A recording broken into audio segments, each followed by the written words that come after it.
गुरुचरित्रातील 14वा अध्याय वाचण्याचे काय फायदे?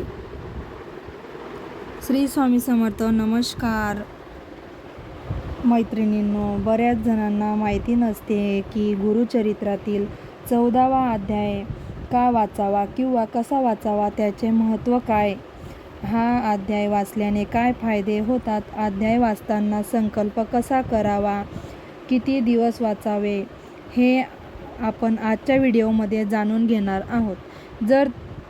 तुम्ही जर माझ्या चॅनलवर नवीन असाल तर व्हिडिओला लाईक करा, चॅनलला सबस्क्राईब करा आणि कमेंटमध्ये मला श्री स्वामी समर्थ नक्की लिहा.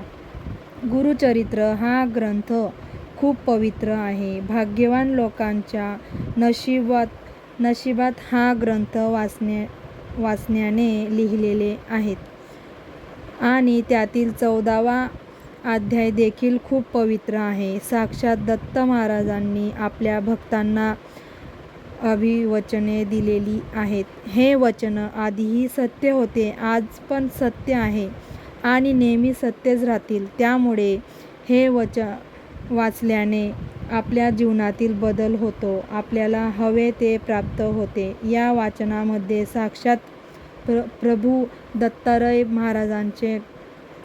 महाराजांचा आशीर्वाद आहे. त्यामुळे ते रोज वाचल्याने आपल्या जीवनात खूप सारे बदल होतात.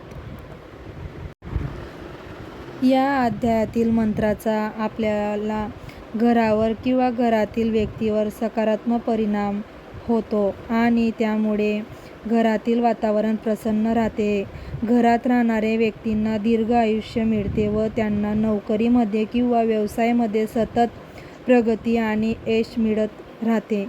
त्यामुळे हा अध्याय घरातील एका व्यक्तीने रोज वाचावा. हा अध्याय आपल्या घरचे कवच असते. या अध्यायातील मंत्र सतत आपल्याला घरचे आणि घरात राहणाऱ्या व्यक्तीचे रक्षण करत असतात. या अध्यायामुळे आपण सतत महाराजांचे स्मरण करत असतो. गुरुचरित्रातील 14वा अध्याय आपण जेव्हा रोज नित्यसेवा करतो त्यावेळेला वाचला पाहिजे किंवा सायंकाळी देखील वाचू शकतो. फक्त दुपारी 12 ते 12:30 या वेळेत हा अध्याय वाचायचा नाही, कारण ही वेळ दत्त महाराजांची भिक्षा मागण्याची वेळ असते. असे काही नाही की संकल्प करूनच वाचावा, पण ज्यांना संकल्प करून वाचायचे आहे त्यांनी सकाळी आपल्या उजव्या हातावर पाणी घ्यायचे आणि संकल्प करायचा की मी इतक्या दिवस या अध्यायाचे वाचन करणार आहे, माझे अमुक काम आहे असे सांगून या अध्यायाला सुरुवात करायची आहे. पण शक्यतोवर संकल्प न करता हा अध्याय रोज नित्यसेवेसारखाच वाचावा, कारण बऱ्याच स्त्रिया देखील या अध्यायाचे वाचन करत असतात. एखाद्या वेळेला वाचायची इच्छा नाही झाली किंवा खूप थकल्यासारखे वाटत असेल तर अशा वेळेला देखील हा अध्याय वाचणं टाळायचा आहे. त्यामुळे शक्यतोवर संकल्प करू नये.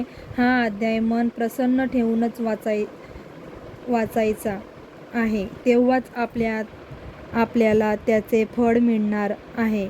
हा अध्याय वाचल्याने कोणाकोणाला फळ मिळालं आहे किंवा छान अनुभव आलेला आहे, मला कमेंट करून नक्की सांगा. व्हिडिओ आवडला लाईक करा, शेअर करा व सबस्क्राईब करायला विसरू नका, कारण तुमची एक लाईक मला अजून असेच नवनवीन व्हिडिओ बनवण्यासाठी प्रोत्साहित करते. श्री स्वामी समर्थ. जय जय स्वामी समर्थ. धन्यवाद.